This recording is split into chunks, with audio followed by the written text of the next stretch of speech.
right, people, I'm back in studio. It's November 17th, 2021. I'm still Dave Rubin, and this is still the Rubin Report Direct Message. You may be noting that I am wearing a very, very special shirt, and I just want to say right up top, this is not a political message specifically. I have a friend, Brandon, who's been struggling with some stuff lately. Brandon, I know you're watching the show right now, and I just want to say that we're with you, we love you, and let's go, Brandon, okay? We know you're going to get through this, and it's very important that if anyone sees anyone named Brandon, this isn't just about you. If you see a Brandon on the street, you see a Brandon on Twitter, on Facebook, you say, let's go, Brandon, and you're proud of who you are. So I'm very excited about my new Let's Go Brandon t-shirt. Okay, we got a big show for you today. I was in Tennessee for a couple days.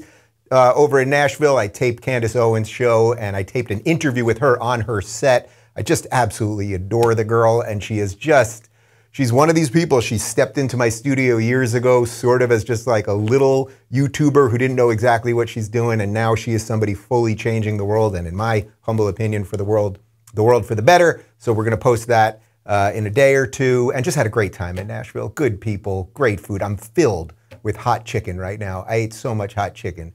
Just absolutely insane. And the Daily Wire is just building out amazing facilities over there. Lots of good stuff happening. And speaking of good stuff that's happening, the Babylon Bee, these guys just do great work. Like basically they're doing satire right. Like where SNL, Saturday Night Live, should be doing satire, the Babylon Bee actually does it right. And I was chosen to do a little voiceover work in the Babylon Bee's newest cartoon about the Ghostbusters. We're going to play about 45 seconds of it for you, and the full thing you can see on the Babylon Bee YouTube channel. Do you have a narrative problem? Are you tired of dead people exposing the flaws of your political beliefs? Then call us. We'll take care of any ghost that doesn't fit your agenda. Ghostbusters! Help me. I got the Pfizer vaccine and then a blood clot exploded my heart. Vaccines are 100% safe and effective. Blast her! Ghostbusters! Vaccines are 100% safe and effective. Blast her! That was 10 takes it took me. It's great video. You can check them out over on the Babylon Bee YouTube channel. As I said, and if you didn't notice, yes, that was Glenn Beck. That was Michael Malice, and they had a couple other great people in there, so do check it out. Today, we got a bunch of good stories. I'm psyched to be in studio, and I sense we're starting to get some wins. People, first off, Jedediah Bila, who was on this show just a couple weeks ago, talking about why she was not vaccinated. You may remember she was a former co-host of The View. I guess she couldn't take it over there with those harping shrews anymore. She left The View. Well, they brought her back. They did not let her in studio. She had to do it over Skype. And there's an extraordinary exchange between her and Joy Behar and some of the other ladies of The View. And we're going to play it for you because it's just worth watching. And you know, I've been saying to you guys that I don't want to do COVID stories that are just adding to the madness. More bad stuff about COVID, more idiots locked down, other people wearing 87 masks. Like, I don't want to do that. What I do want to do is highlight the people that are fighting. And Jedediah won the internet yesterday, and we're going to show you that. Then we've got some stuff just generally on what the Democrats are doing related to climate policy. And if you think anything that they're doing is related to saving the climate, if you think that these buffoons who couldn't balance a budget, who don't know that boys are different than girls, and the rest of it, if you think that any of these ridiculous policies that they're bringing in have anything to do with climate, you're very mistaken. We're going to show you some examples of that. And then there was some great, that's a lot of greats, great news this morning. We saw this literally a minute before we started.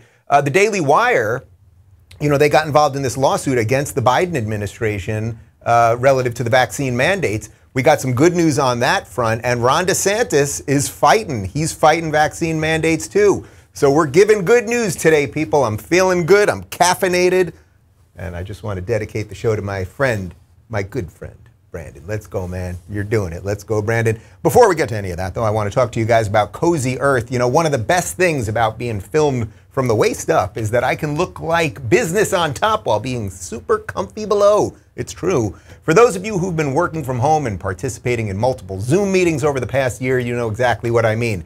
That's why no gift will be more appreciated this holiday season than Cozy Earth sheets, pajamas, or loungewear. I really like their sweats. I seriously dig them. They're soft and smooth and they're comfortable. I was wearing them last night. And that's because they're made from super soft viscose from highly sustainable bamboo. Cozy Earth's bedding and loungewear are also temperature regulating, so you'll sleep comfortably year-round. It's no wonder that Cozy Earth has become the bedding of choice for interior designers and celebrities. Cozy Earth is so confident that you'll love their products that you can try anything risk-free for a 100-night trial. If you don't love it, return it with 100 days for free. So this holiday season, give the gift that will be appreciated every single night. Cozy Earth bedding and loungewear. And now my audience can save 35% on Cozy Earth bedding and loungewear. Start your holiday shopping early. Go to CozyEarth.com. Enter promo code Dave and save 35%. Hurry, that's 35% off at CozyEarth.com. Promo code Dave, CozyEarth.com. And now back to me. We should have taken a picture. I was in the sweatpants last night. Like, they're soft and lovely, and I fell asleep on the couch watching Seinfeld. A perfect day, indeed.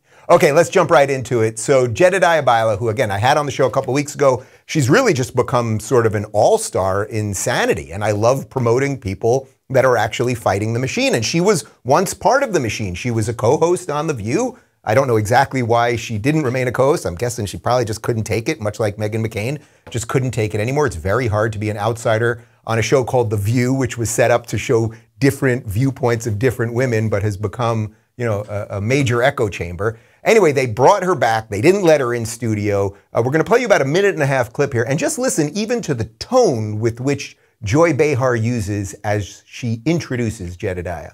Okay, Jed. So let's discuss. Yeah. Let's address the elephant in the room, because you were supposed to join. You were supposed to join us in the studios weeks ago, but you couldn't because ABC has a very strict policy.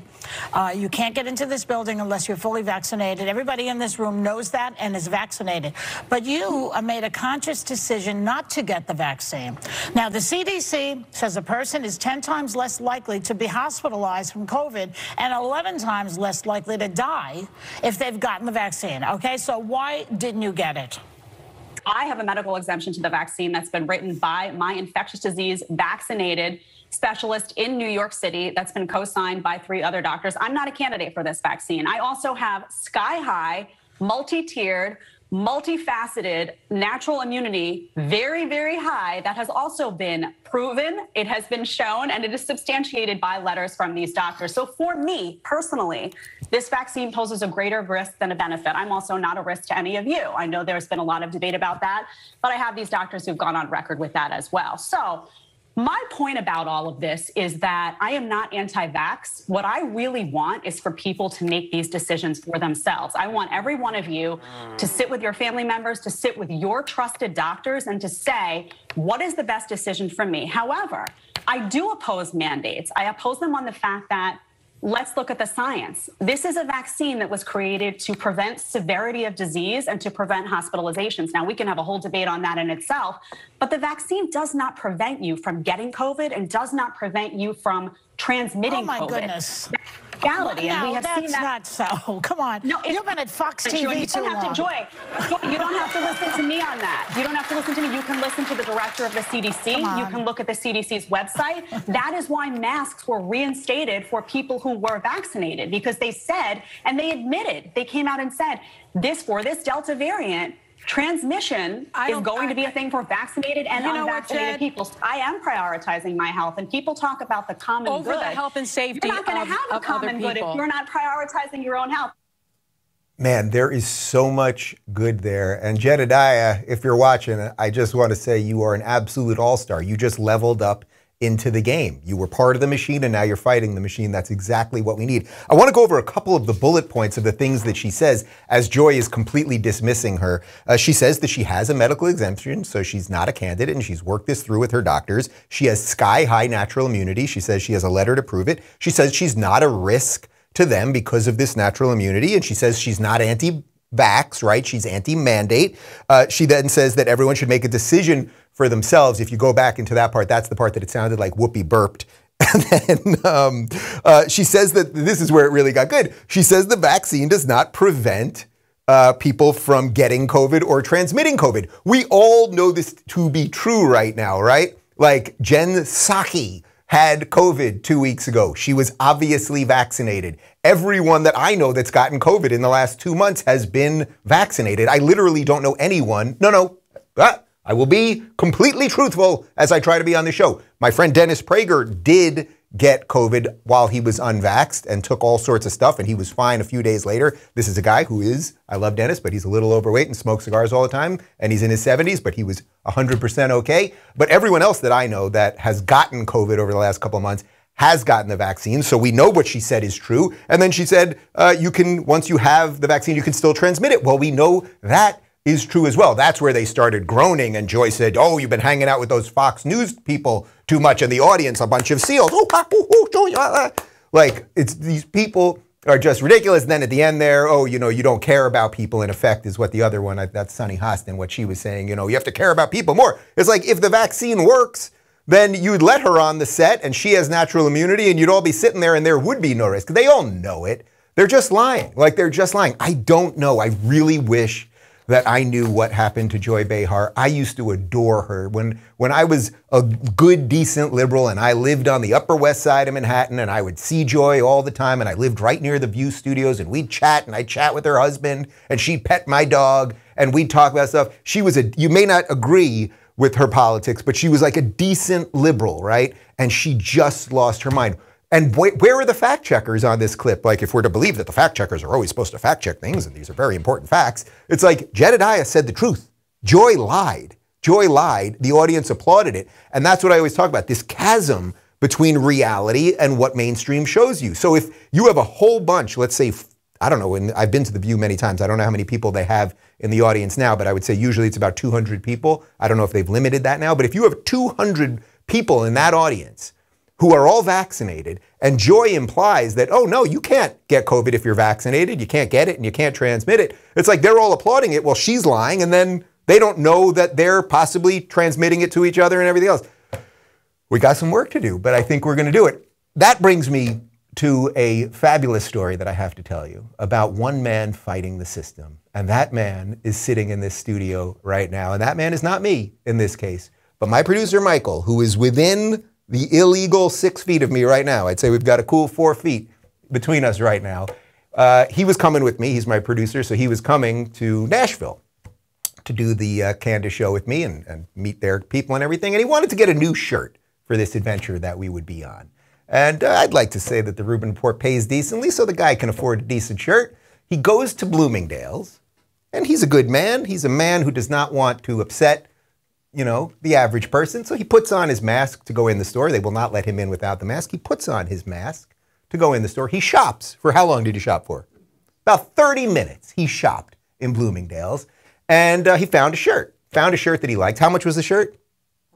$100. He was going to buy a shirt for $100. This is not a Gap throwaway t-shirt. This is Bloomingdale's, nice button down. Button down, what brand? Oh, you told me, All Saints, right? $100 All Saints shirt, Bloomingdale's. He goes, he takes the shirt. Did you try on the shirt? You tried, I mean, you did everything you could do when you're buying a shirt. He then takes the shirt to the cash register, and the woman at the register asks to see his vaccine passport. So Michael, like a sane, decent citizen trying to make sense of the world, said, I don't think that I should have to show you my medical records to buy this lovely All Saints shirt. And they then called over a manager, is that correct? They called over a manager. The manager confirmed that they would not sell him the shirt unless he showed them his private medical records.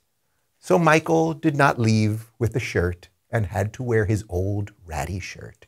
No, it's a nice shirt. It's a perfectly fine shirt. But do you see how insane this is? They let him in. He shopped for a half hour, spread his germs all over the All Saints and the Theory. Give me another brand. Give me a brand. What is the brand that they have it? Bloomingdale's. Oh, I got two guys that don't, come on, give me something. All Saints, they got Theory, they got Vince. They got Vince over there at Bloomingdale's, okay. Spread his germs all over the place. They let him in, and then only when he's trying to leave, ma'am, can I leave this store? Can I give you money? Can we exchange commerce? Can we do the thing that is the lifeblood of human society? No, sorry, you can't do that. That's how stupid this whole thing is. I got to get the hell out of this town. You guys with me? What do you think? All right. Let's see what happens. Guys, let's talk about Relief Band real quick. You know, during the holidays, many of us eat until we're stuffed like turkeys and we feel sick. We've all experienced that horrible feeling, whether it's the result of one too many after a night out with the friends or from the anxiety of accidentally landing on CNN while channel surfing. Nausea can ruin a day, and in the most severe cases, it can make us unable to function. For those of you who can relate, you've got to check out Relief Band. Relief Band's the #1 FDA-cleared anti-nausea wristband that's been clinically proven to relieve and prevent nausea and vomiting associated with motion sickness, anxiety, migraines, hangovers, morning sickness, chemotherapy, and so much more. The product is 100% drug-free, non-drowsy, and provides all-natural relief with 0 side effects for as long as needed. Relief Band stimulates a nerve in the wrist that travels to the part of the brain that controls nausea. Then it blocks the signal your brain is sending to your stomach telling you that you're sick. For those of you who want to enjoy being active without the added anxiety, Relief Band just released its newest model, Relief Band Sport. The Sport is waterproof, features interchangeable bands, and has an extended battery life. As the holiday season quickly approaches, there's never been a better time to give the gift of relief. Right now, Relief Band has an exclusive offer just for my audience. If you go to reliefband.com and you use promo code Rubin, you'll receive 20% off plus free shipping and a no questions asked 30-day money-back guarantee. So head over to reliefband.com and use my promo code Rubin for 20% off plus free shipping. I should add, by the way, to the little Bloomingdale's ordeal that Michael went through, that I did buy the Let's Go Brandon t-shirts for my entire team, and they have the t-shirts, and you know, you'll be okay next time we go to Daily Wire. All right, let's talk a little bit about climate, because it's become fairly clear to anyone paying attention that as we shift out of COVID mania, the system, the machine, is going to need more craziness to further lock down, further control us, further figure out ways to manipulate us, further figure out ways to keep us scared and angry and everything else. And I do sense, and I really do, that the COVID thing is starting to, I would say, close up.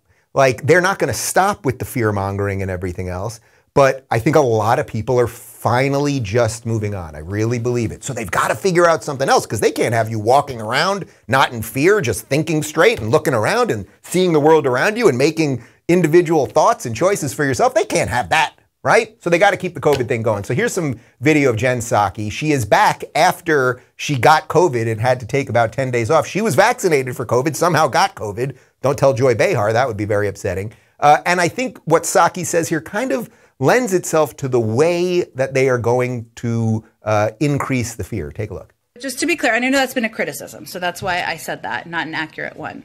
Look, our view is that the rise in gas prices over the long term makes an even stronger case for doubling down our investment and our focus on clean energy options so that we are not relying on the fluctuations and OPEC and their willingness to put more supply and meet the demand in the market. Man, it's so dangerous what she said right there. If you really listen to what she's saying, she's basically going, yeah, gas prices are rising, so we're going to have to do more of our green stuff, our recycling stuff, our renewable stuff. Now, I'm not against green things. I'm not against doing all sorts of things related to, say, nuclear power. I know that scares these people, even though it's deeply, deeply safe. And we now know that, and they're trying to close all these nuclear power plants. But what she's saying is, as gas prices rise, we're going to have to do more of all that stuff that we've been trying to push down your throats with Build Back Better and our crazy bills and lunatic AOC and everything else. So wouldn't it behoove them then to actually raise gas prices? If you really believe that you wanted to transfer everybody over to green power and the Green New Deal and their green dystopia, although they believe it's a utopia, wouldn't you then do everything you could to make gas as expensive as possible? Wouldn't you do everything you could to destroy the economy? If you're really saying we have to build back better, we have to completely change things. And by the way, this is what they're saying, right? They're telling us that what an opportunity there is after COVID to really look at how we do everything in America and fundamentally change things. And you silly, silly, decent liberals, the last 20 of you that thought that old Joe Biden was going to stop it, he has ushered it in more than absolutely anyone else. So it would actually benefit the people who want us to get to this green thing that will never really work and is going to cause so many problems and cause actually all sorts of depression for poorer people. I discussed that with Jordan Peterson. Like, the best way to help poor people is through cheaper energy resources, right? But that's not really what they're interested in. Check out my interview with Jordan Peterson from last week if you want to get a little bit more on that. But basically, she's telling you the part that she's not supposed to tell you. We're happy when gas prices go up. And perhaps we would do everything we could to make gas prices go up. And by the way, we're kind of happy when the supply chain gets screwed up, because then that kind of proves that capitalism doesn't really work. So we'll have to figure out ways to maybe socialize the system, right? We'll have to make sure that our infrastructure system has far more government involvement and much less capitalist competition. That would make sense. So they're telling you what they're doing. And if you don't think that's enough, we saw this video over the weekend. I saw this one. This is the Minister of Environment and Climate Change of Canada. You know, we've been going through this big climate conference. These people all fly in their private jets across the world. Most of them, like Barack Obama, live in $11 million estates in Martha's Vineyard right on the water. You'd think they'd move inland, but they don't. It's very weird. Well, Stephen Guilbeault, who is the Minister of Environment and Climate Change in Canada, had something very interesting to say about climate. And I think you'll see the intersectional nature of this stupidity. Mr. Chair, I would like to say that Canada strongly supports strong languages on the rights of Indigenous peoples and the inclusion of their traditional knowledge in the fight against climate change, as well as the protection of human rights as part of this text. Thank you very much, Mr. Speaker.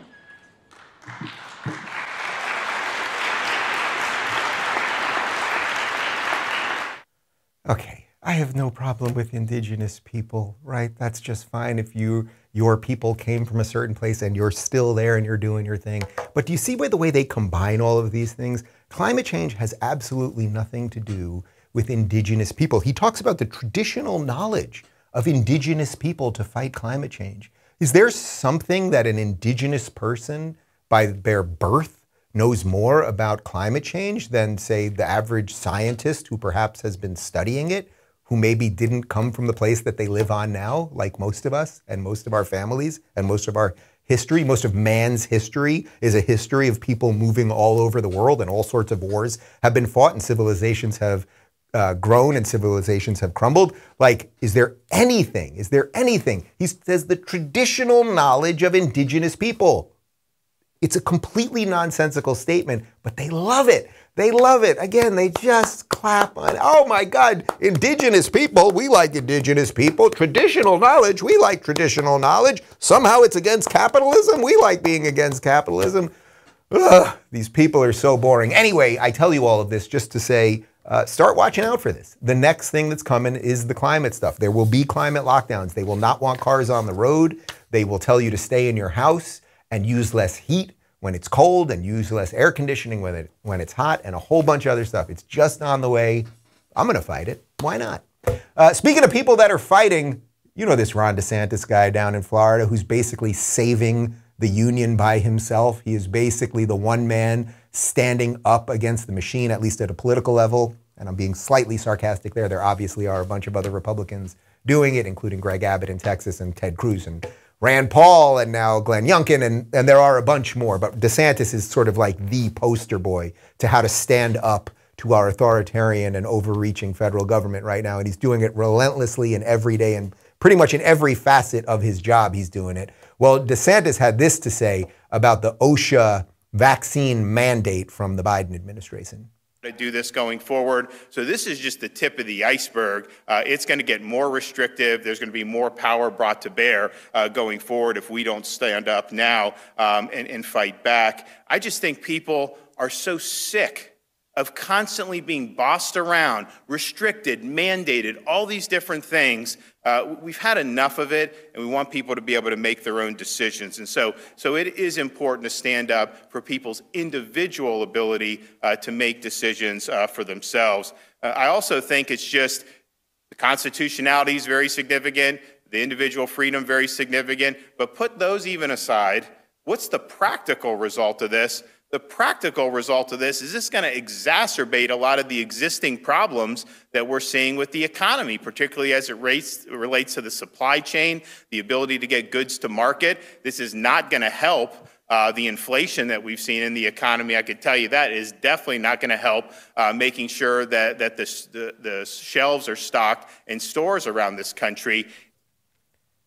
Preach, brother. Preach. Like, that is right. He makes the clear philosophical arguments related to our Constitution, related to what our rights are and individual rights and what the government's supposed to do. And then I love how he shifted to the practical part. Hey, people, if you start firing all of these people, or you demand that these people do certain things to their bodies because you so wish it, whether it has anything to do with science or not, you might do other things, such as have a creation of more supply chain problems, such as inflation. Like, all of the stuff that's happening right in front of our eyes, it might have a little bit to do with people who are stepping away from their jobs or being fired because they don't want the government to force them to make a medical decision. So DeSantis is doing an absolutely great job. Like, that's the type of politician you want, who says, hey, here's how we're governed, right? Here's how we're governed. Here's what the laws say.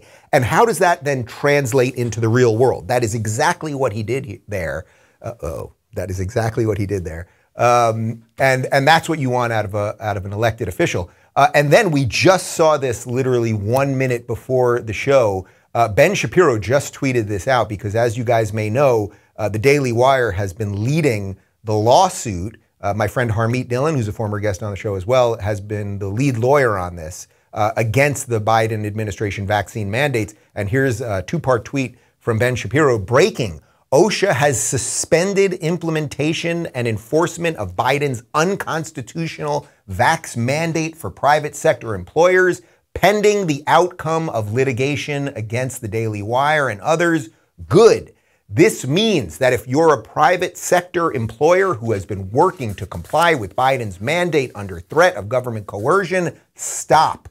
There is no mandate currently in effect for you. Don't make it easy for them. Fight. So basically, the courts have said you do not have a right to do this. We're going to look at the case, and after we look at the case, we'll make a decision. It is my fervent belief, and obviously Ben's as well, and Harmeet Dillon's and many other people, and all freedom-loving people, that the government will lose this case, that the courts will stand up and say, no, just because you have a certain amount of employees, you have no right to force them to do anything with their bodies that they don't want to do. And of course, on top of everything else, you know, the 100 or 1,000 or 500 or 862 person mandate, like this idea that, oh, there's a certain amount of people who work at your company, so you have to do it. It's completely arbitrary and ridiculous. I do sit in a relatively small room with two other people. Why aren't they forcing me? Not to give you freaks any ideas. So this is great news, and that's why I wanted to cover it, because I'm going to cover the good news and make sure that you are armed with the good news and the truth. Because if we do that, that is how we will beat this thing. I am not here to lie to you like Joy Behar. Oh, you've been watching too much Fox News. You think if you're vaccinated, you can transmit and get COVID? And guys, part 3. Oh, you know what? We'll do a couple comments because, you know, we're doing the live chat over at rubinreport.locals.com. I've got Helen in there. She sends me your comments live. Couple comments before we get out of here. Bob says he has a man crush on DeSantis. Not that there's anything wrong with that. Great, Bob. Like to hear it. Like to hear it. Dax says The View should now be called The Singular View.